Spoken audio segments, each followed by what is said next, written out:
पाएगा, तो इसको ध्यान रखें सभी।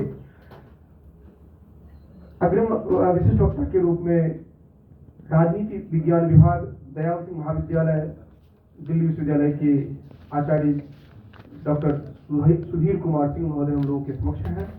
आपसे हम सुशासन के संदर्भ में आपका वक्तव्य सुनेंगे। डॉक्टर सुधीर कुमार सिंह महोदय।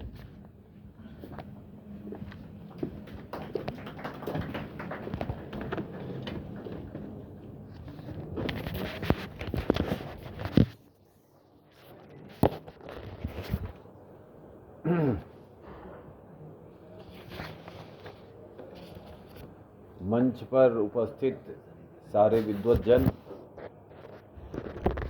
इस सभा स्थल में उपस्थित सारे शिक्षक साथी, प्यारे विद्यार्थी, सबसे पहले तो मैं आयोजकों को साधुवाद देता हूं कि उन्होंने मुझे अवसर दिया और अटल जी जैसे महान व्यक्ति पर दो शब्द बोलने के लिए अवसर दिया।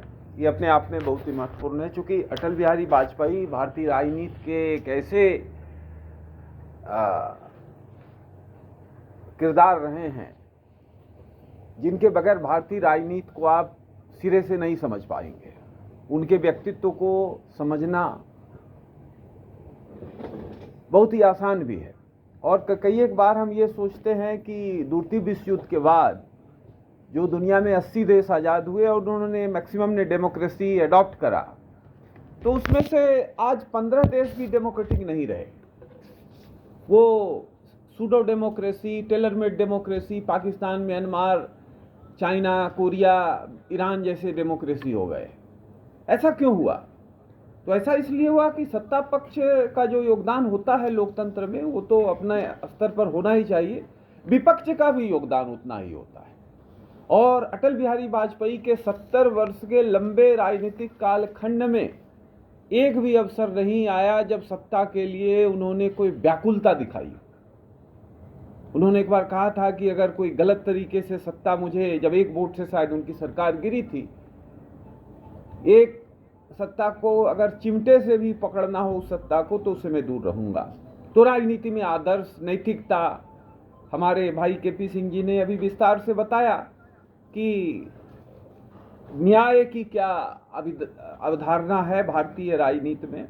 और न्याय सिर्फ राजनीति में नहीं है, कौटिल्य अर्थशास्त्र में बड़े साफ शब्दों में लिखा है कि राजा को अगर लगे कि उसका पुत्र, जो कि सबसे प्रिय होता है किसी भी पिता के लिए, अगर उसका पुत्र कोई ऐसा काम करता है जो राज्य के आदर्शों को डिरेल करता है, तो उस पुत्र की हत्या करने का अगर अपराध साबित होता है तो राजा को उसका सर अलग करने से बिल्कुल ही संकोच नहीं करना चाहिए। अगर राजा ऐसा करता है तभी राजा का सम्मान सिर्फ अपने प्रदेश में नहीं बढ़ता है, अपने राज्य में नहीं बढ़ता, बल्कि आसपास के 7 राज्यों में बढ़ता है। ऐसा स्पष्टता से कौटिल्य अर्थशास्त्र में लिखा है। दूसरी बात यह है कि अगर आप पश्चिमी साहित्य में जाएं तो प्लेटो ने एक चीज कही थी कि राजा को दार्शनिक भी होना चाहिए। तो अटल जी के व्यक्तित्व में दार्शनिक का तत्व भी रहता है। इसलिए जब 270 के कांटे को पार कर जाती है कोई भी पार्टी, तो सरकार चलाना बड़ा आसान होता है। लेकिन 180 में सरकार चलाना और इतना सफल कार्यक्रम चलाना, इतने बड़े कार्यक्रमों को करना, वो अपने आप में एक बड़ी बात है। अटल जी के साथ एक कहे आपकी अटल जी को एक लीवरेज था कि वो एक गांव के छोटे बालक के तौर पर भी उन्होंने जीवन जिया, छोटे छोटे शहरों में रहे। तो अटल जी को फर्स्ट हैंड एक्सपीरियंस था दुनिया कैसी है। इसलिए अटल जी ने, देखिए, विदेश नीति के संदर्भ में तो उनको बहुत ही ज्ञान था और विदेश नीति को वो बहुत अच्छे तरीके से समझते थे। भारत की राजनीति में, विदेश नीति में जो पहला परिवर्तन बहुत ही मजबूत तरीके से किया, वो पीवी नरसिंह राव ने किया, जिन्होंने विदेश नीति और अर्थनीति को कहां से कहां तक रखा। देखिए 1991 में जब नरसिंह राव की सरकार बनी तो भारत का जो खजाना था जी पूरा, वो $30 बिलियन का था। $7 बिलियन हम खाते में, माने घाटे में चले। जो पाकिस्तान कटोरा लेके आज घूम रहा है, वैसा कटोरा लेके घूमने की हमारी स्थिति थी। लेकिन नरसिंह राव ने झटके से अपनाया और आज देखिए $700 बिलियन आपके खजाने में पड़ा है, 5 ट्रिलियन की आपकी इकोनॉमी हो गई। तो 30 बिलियन से 5 ट्रिलियन। हम लोग जेएनयू के स्टूडेंट रहे हैं, अश्विनी जी, रिपुसूदन जी हमारे सीनियर रहे, हम लोग सुनते रहे हैं कि जेएनयू के कम्युनिस्ट विद्वानों से कि भाई अगर ग्लोबलाइजेशन आया तो सब लोग बेरोजगार हो जाएंगे, गरीब उजड़ जाएगा। लेकिन $30 बिलियन की इकोनॉमी में कितना गरीब को आप दे पाओगे? लेकिन 5 ट्रिलियन की इकोनॉमी में गरीब को देने के लिए भी बहुत कुछ है। कोरोना में 5 किलो चावल गेहूं मिला के 15 किलो का किट मिल रहा था, आज भी मिल रहा है 80 करोड़ लोगों को। ये ग्लोबलाइजेशन में ही संभव है। मैं कोई ग्लोबलाइजेशन को डिफेंड करने के लिए नहीं हूं, लेकिन दुनिया में ऐसा दस्तूर है, आप उससे अलग होकर नहीं चल सकते। 16 व्यक्ति भारत में रहता है पूरी दुनिया का, तो 16 व्यक्ति जब भारत में रहता है पूरी दुनिया का, तो दुनिया में जो चल रहा है उससे अलग आप कैसे रह लोगे? संभव नहीं। इकोनॉमी को खोला, लेकिन अटल जी ने उसको विस्तार दिया। नरसिंह राव जी की भी सरकार अल्पमत वाली थी, 224 के करीब उनकी जीत हुई थी कांग्रेस पार्टी की। तो वो 2 फ्रंट पर लड़ रहे थे, सरकार भी चला रहे थे और सोनिया माता से भी लड़ रहे थे। तो ट्विन कंटेस्ट था नरसिंह राव को, उनका भी चैलेंज बहुत था, आपको मानना पड़ेगा। लेकिन उस व्यक्ति ने भी देश को बहुत कुछ दिया है, और मैं मोदी जी को साधुवाद देता हूं कि उन्होंने नरसिंह राव को भारत रत्न दे करके एक राजनीतिक बड़प्पन का एक अपना रूप दिखाया कि जिसने भी योगदान दिया है, चाहे वो किसी भी दल का हो, दलगत राजनीति से ऊपर उठ करके उन्होंने दिया। और ये एक बड़ी चीज है, नरसिंह राव के योगदान को रेखांकित किया गया। लेकिन अटल जी ने नरसिंह राव के एक छूटे हुए काम को भी पूरा किया, वो पोखरण था। नरसिंह राव जो हमारे जसवंत सिंह जी विदेश मंत्री, वित्त मंत्री भारत के रहे, अटल जी के बहुत करीबी सहयोगी थे। उन्होंने अपनी किताब मोल में लिखा था, जो मैं मोल नहीं, किताब तो कुछ और था, उसमें मोल की एक कहानी थी, बड़ी चर्चित रही 2008-9 में। तो उसमें उन्होंने लिखा था कि जब वो मीटिंग हुई प्रधानमंत्री के यहाँ, सवेरे बगैर नहाए धोए लोग आए थे, 7 बजे मीटिंग हुई कि आज बम फोड़ना है। लेकिन जब तक नरसिंह राव जी मीटिंग के बाद नहा के बाहर आए, पूजा पाठ करे, तब तक अमेरिका के राष्ट्रपति का फोन था कि बम नहीं फोड़ना है। तो who was the mole? Who intimidated Americans that India is going to blast their atomic bomb? That was within the cabinet. It is very ample clear. तो इस तरह की स्थिति थी। नरसिंह राव को मैं कोई दोष नहीं दे रहा हूं, लेकिन वो नहीं कर पाए। लेकिन अटल जी ने वो कर दिया। कितना सैंक्शन वैंक्शन लगा, लेकिन सब ठीक हो गया। और अटल जी के टाइम में भारत का जो एक्सचेकर था वो $100 बिलियन पहली बार खजाने में का डेटा पहुंचा। कौटिल्य के सप्तांग थ्योरी को केपी जी भाई ने किया है, कहा है, बढ़िया से बताया। लेकिन उसमें कोष बहुत महत्वपूर्ण है। कोष बहुत ही महत्वपूर्ण होता है। जब तक आपके पास पैसा नहीं है तो आपके सारे विचार वैसे ही हैं जैसे एक भिखारी में एक महल बनाने का विचार बना के चलता है। महल तो बनता नहीं, लेकिन विचारों में बनाने में कोई दिक्कत नहीं है। पैसा जैसे आता है तो आप 2-4 बढ़िया काम कर सकते हैं। देश की सुरक्षा, देश की स्थिरता राष्ट्रीय सुरक्षा की सबसे बड़ी गारंटी है। यह बहुत क्लियरिटी की बात है। और कोई भी देश तब तक मजबूत देश नहीं बनता है जब तक उसका अर्थतंत्र मजबूत नहीं होता है। जैकब बीनर एक बहुत बड़ा इकोनॉमिस्ट हुआ एडम स्मिथ के बाद। उसने कहा है कि economy and strategy travel together. और जॉन मर्सिहीमर ने लिखा है कि Chinese economy is transcending towards strategical domain which we are witnessing now कि what China is doing. China का जो अहंकार है, जो राक्षसी प्रवृत्ति है, वो क्यों है? पैसे की है, पैसा है उसके पास। बट आप ग्लोबलाइजेशन के संदर्भ में देखें कि 1991 में चाइना का पर कैपिटा इनकम $985 था और भारत का $1032 था। आज चाइना का 15,000 है, हमारा 4,000 है। ऐसा कैसे हुआ?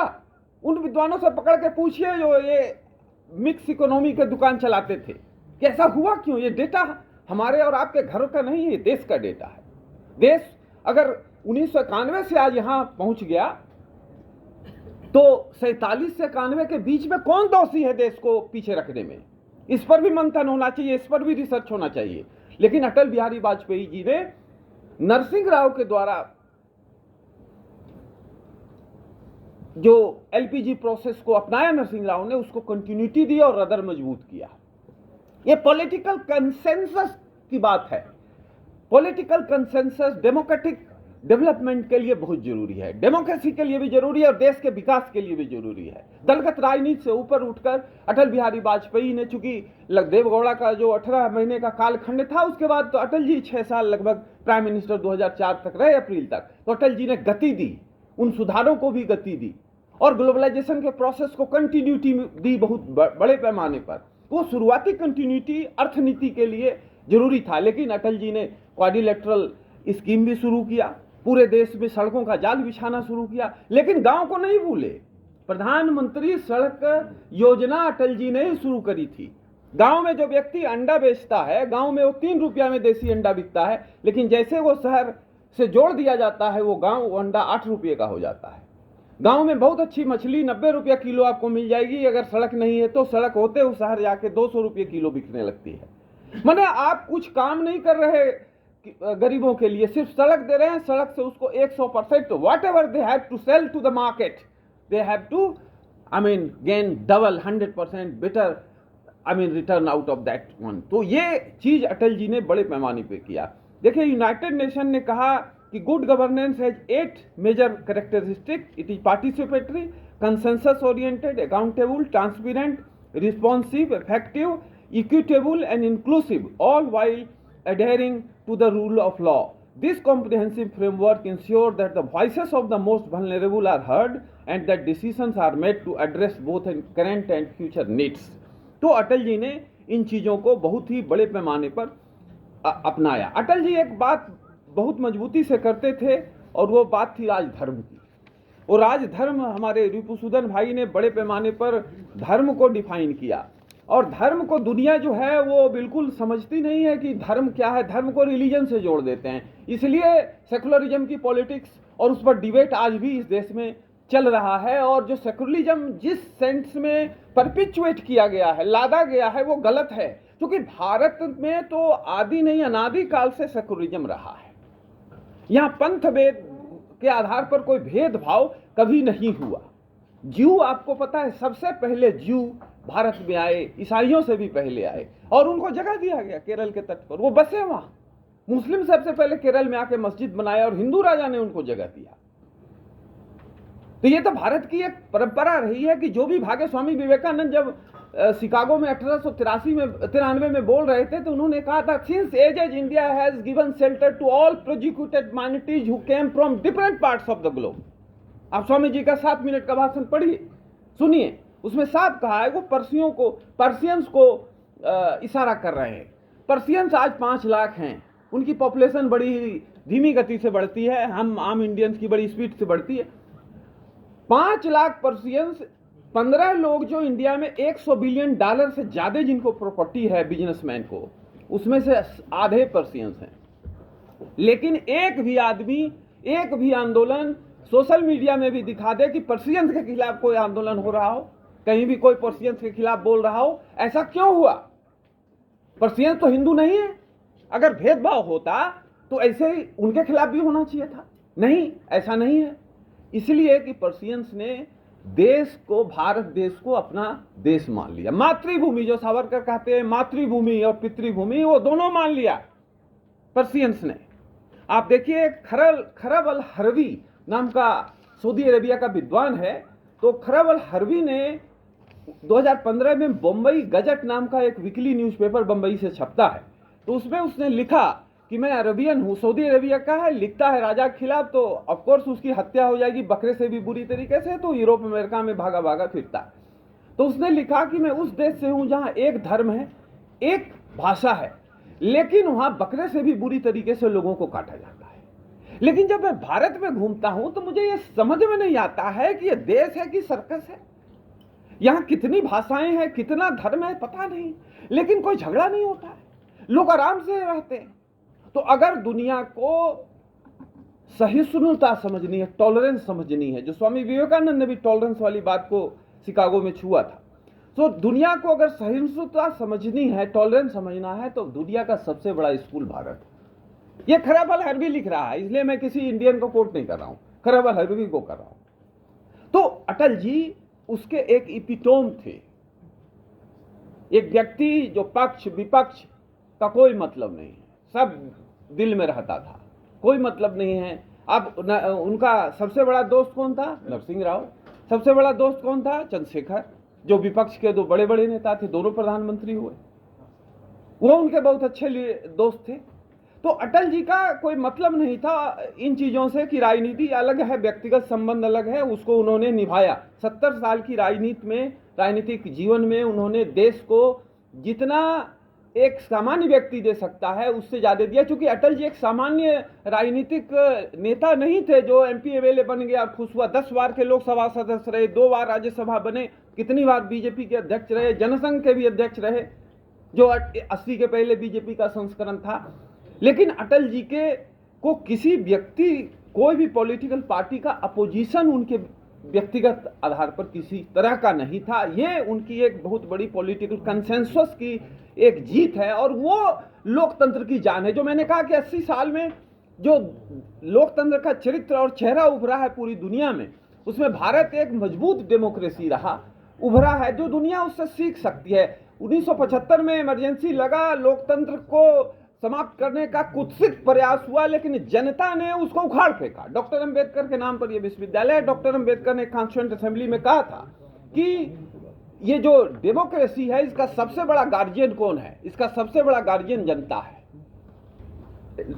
टेक्निकली सुप्रीम कोर्ट है, supreme court is the custodian of democracy. लेकिन एडीएम जबलपुर वर्सेस शिवकांत शुक्ला हाफिज कॉर्पस केस में माननीय सुप्रीम कोर्ट के 5 जजों में से 4 जजों ने कहा कि इमरजेंसी लीगल है और राइट टू लाइफ किसी को नहीं है। जब तक ये धरती रहेगी उन जजों को हम राक्षस की तरह देखते रहेंगे, क्योंकि वो देश के वो डेमोक्रेसी के बहुत बड़े मर्डरर थे वो जज। एक लेकिन उस जजों के बेंच में भी एक जज था, हंसराज खन्ना, जिसने डाइसेंट दिया और उसको उसका खमियाजा भुगतना पड़ा, उसको चीफ जस्टिस नहीं बनाया गया। लेकिन अपने न्यूयॉर्क टाइम्स ने लिखा कि अगर दुनिया में कहीं डेमोक्रेसी के लिए किसी की पूजा होनी चाहिए, किसी की मूर्ति बननी चाहिए, तो हंसराज खन्ना को मिलनी चाहिए। अब इमरजेंसी का अनुमान आप हम नहीं लगा सकते हैं। जो इमरजेंसी जिसने देखी है, जो जेल रहा है, उसको पता है कि इमरजेंसी कैसी थी। 1.5 करोड़ बच्चों को जिन्होंने अभी कंज्यूमर लाइफ को देखा नहीं था, उनका सैटेलाइज कर दिया गया। 1.5 करोड़ सरकार का डेटा है। और उस जमाने का डेटा का क्या मतलब है आप समझ सकते हैं। वो वर्चुअली 4 करोड़ मान लीजिए आप।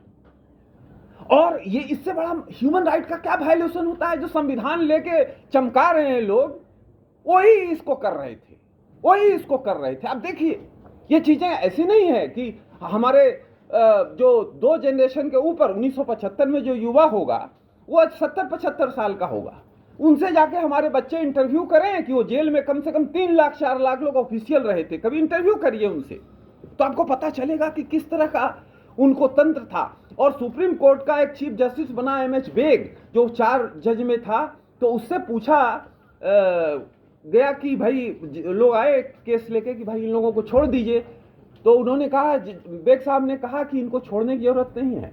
जो माता अपने बच्चे को देखभाल कर सकती है, वैसे देखभाल इन इमरजेंसी में पकड़े हुए लोगों को सरकार कर रही है। माने उनको दिन रात लाठियां बरसाई जा रही हैं, उनकी देखभाल माता जैसी हो रही है। ऐसे सुप्रीम कोर्ट के महान जज का स्टेटमेंट है।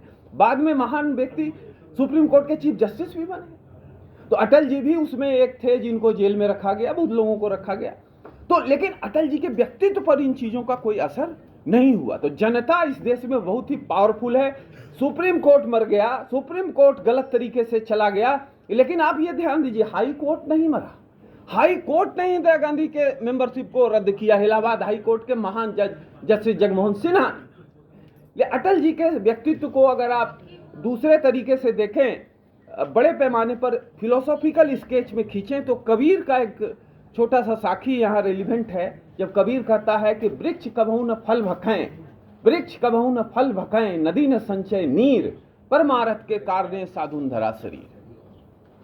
ये अटल जी में फिट बैठता है। क्योंकि समय की मर्यादा है, मैं जो भी समय होता है उसी में अपनी बात खत्म करता हूं। समय को स्ट्रेच करना भी न्याय की हत्या है, ऐसा मैं मानता हूं।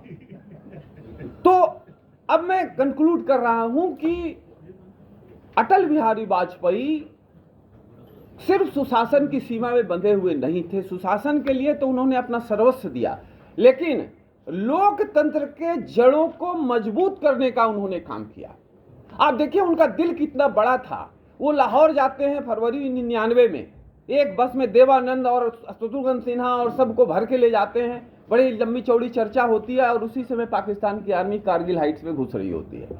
मई में झगड़ा होता है, जुलाई में वो वापस जाते हैं। 4 जुलाई 1999 को एग्रीमेंट होता है, वाशिंगटन डिक्लेरेशन होता है और पीछे जाते हैं पाकिस्तान के लोग। लेकिन अटल बिहारी वाजपेयी का दिल इतना बड़ा था कि तमाम आलोचनाओं के बाद उस समय के डिक्टेटर, पाकिस्तान के मिलिट्री डिक्टेटर परवेज मुशर्रफ को वो फिर आगरा बुलाते हैं। क्योंकि शांति बोलना नहीं है, शांति कौटिल्य कहता है कि कमजोर लोगों को, जो कमजोर लोग हैं उनको थोड़ा सम्मान दो तो खुश रहेंगे। तो जानते थे कि पाकिस्तान कमजोर है और उनका है कि ज्योग्राफी, अटल जी ने कहा कि ज्योग्राफी को आप चेंज नहीं कर सकते हो, या तो पाकिस्तान को आप मिटा दीजिए, सब समाप्त कर, इरेज कर दीजिए धरती पर से, नहीं तो कुछ वर्केबल डील करिए। वो अटल जी दोनों पक्ष देखिए, कारगिल का उनका रूप देखिए, अभी जो आपने दिखाया उसमें कारगिल में उन्होंने क्या कहा वो हम सबके सामने है। लेकिन उसके बाद का भी रूप देखिए। शांति जरूरी है लोकतंत्र के लिए, शांति रहेगी तो लोकतंत्र रहेगा। भारत बहुत तेजी से बढ़ रहा है। 2047 में हम विकसित भारत की संकल्पना करके चल रहे हैं। मुझे पूरा विश्वास है कि भारत विकसित भारत बनेगा। लेकिन डॉक्टर अंबेडकर के उस भाषण को कोट करते हुए मैं खत्म करूंगा कि पॉलिटिकल डेमोक्रेसी तो इंडिया ने अडॉप्ट कर लिया, सोशल एंड इकोनॉमिक डेमोक्रेसी कब लेगा? आज 15 करोड़ लोग गरीबी की रेखा से नीचे हैं भारत में, जो जर्मनी और फ्रांस के कंबाइंड पॉपुलेशन के लगभग बराबर है। उनको जब समता मिलेगी, उनको जब बराबरी मिलेगी, उनको जब एक उचित सम्मान समाज में मिलेगा, तभी डेमोक्रेसी और मजबूत होगा। डेमोक्रेसी का ये मतलब नहीं है कि कुछ लोग अमीर बन जाएं और कुछ लोग गरीब ही रहें और गरीबी में ही अपना जीवन गुजार दें। ऐश्वर्या राय तो 50 साल में यंग बन के घूम रही हैं, लेकिन 30 साल में कोई ट्राइबल मर रहा है, वो एक चुनौती है। और अटल जी ने ट्राइबल मिनिस्ट्री भी शुरू करी थी, मैं भूल रहा था। ट्राइबल मिनिस्ट्री भी अटल जी ने ही सेपरेट करके बनाया था, पहले वो और मंत्रालयों में था। तो अटल जी का नमन करते हुए, नमस्कार करते हुए मैं अपनी वाणी को विराम देता हूँ।